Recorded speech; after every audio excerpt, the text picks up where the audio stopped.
modelo entidad-relación, ER.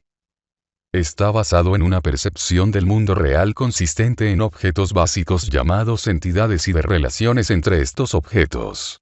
Se desarrolló para facilitar el diseño de bases de datos permitiendo la especificación de un esquema de la empresa que representa la estructura lógica completa de una base de datos. Debido a esta utilidad, muchas herramientas de diseño de bases de datos se basan en los conceptos del modelo ER.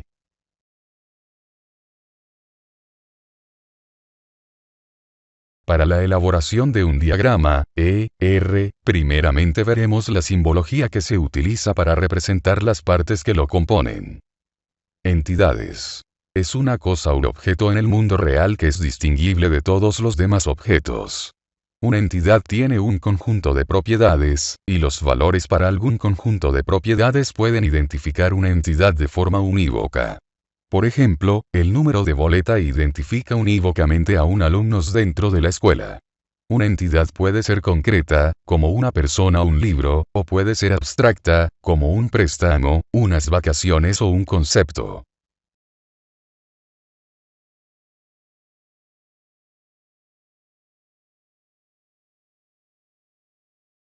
Existen dos tipos de entidades, veamos cada una de ellas. Entidad fuerte. Son aquellas que existen por sí mismas y no dependen de otra entidad. Su símbolo de representación es un rectángulo. Entidad débil. Dependen de otra entidad para que funcionen. Su símbolo son dos rectángulos.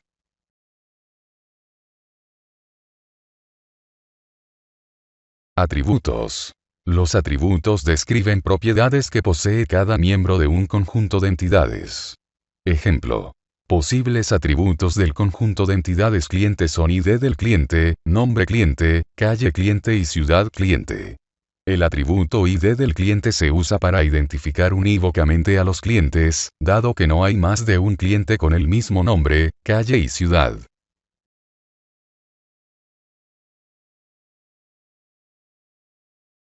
Veamos los tipos de atributos que hay. Atributos compuestos. Están formados por un conjunto de atributos. Ejemplo. Dirección, nombre, etc.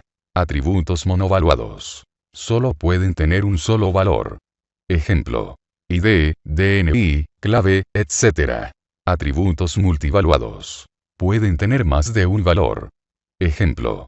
Número de factura, número de pedido, entre otros. Identificadores. Una superclave es un conjunto de uno o más atributos que, tomados colectivamente, permiten identificar de forma única una entidad en el conjunto de entidades. Por ejemplo, el atributo ID cliente del conjunto de entidades es suficiente para distinguir una entidad de las otras. Así, ID cliente es una superclave. Análogamente, la combinación de nombre cliente e ID cliente es una superclave del conjunto de entidades cliente. El atributo nombre cliente no es una superclave, porque varias personas podrían tener el mismo nombre. Se usará el término llave primaria para denotar una clave candidata que es elegida por el diseñador de la base de datos como elemento principal para identificar las entidades dentro de un conjunto de entidades.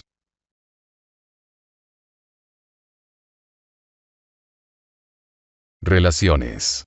Una relación es una asociación entre diferentes entidades. Se puede definir como una correspondencia, asociación o conexión entre dos o más entidades.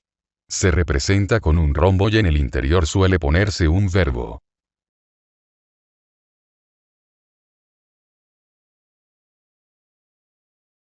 Relación 1 a 1.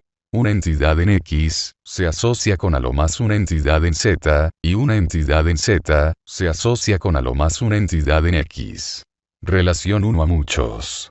Una entidad en X, se asocia con cualquier número de entidades en Z, que puede ser ninguna o varias.